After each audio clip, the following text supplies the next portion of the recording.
To our transport operators, drivers, and logistics workers, some of them represented by the leadership here, we hear your concerns. We respect the important role that you play in keeping our economy moving, and we will continue engaging you to find practical solutions. No Kenyan should feel abandoned at this point in time. And so, after extensive consultations with stakeholders across the transport sector, a number of critical concerns and proposals were raised regarding livelihoods, operations, and sustainability of the industry. Consequently, the government has agreed on the following measures. The Ministry of Transport will engage financial institutions and the banking sector to provide a platform for transport operators to address the financial challenges arising from the current crisis, including the possibility of temporary relief on lending terms within the sector. Many of the good people standing behind me have vehicles, transport vehicles on loan from some of the financial institutions. The government of Kenya, through the ministry, is going to engage those financial institutions so that we can seek some relief for our transport sector as we all face the crisis ahead of us.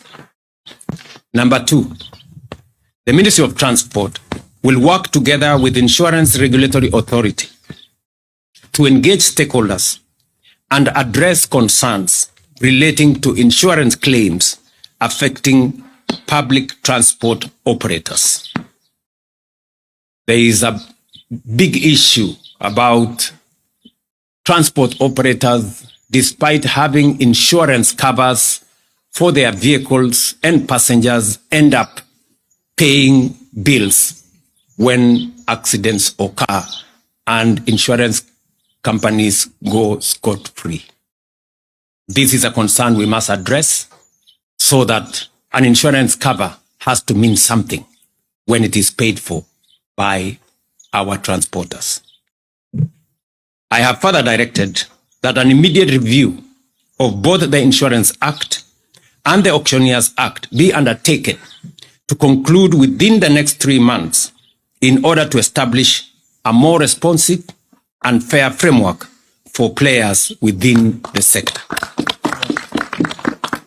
The Ministry of Transport, through the National Transport and Safety Authority, will engage transport network companies and drivers operating under the digital taxi platforms with a view to immediately implementing regulations on a minimum taxi fare and resolving the long-running disputes affecting the ride-hailing sector. The people in that space sometimes work for 16 hours to be able to make ends meet.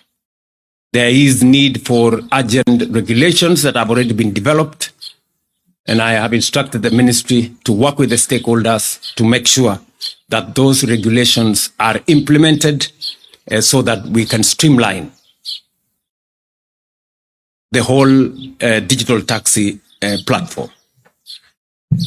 Recognizing the important role of creativity and self-expression within our transport culture, I have also directed the NTSA to facilitate an enabling environment for Matatu operators to continue utilizing artwork and graffiti on their vehicles in a manner that upholds safety and respect for other road users.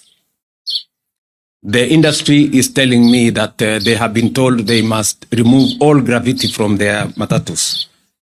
And I'm asking myself, why?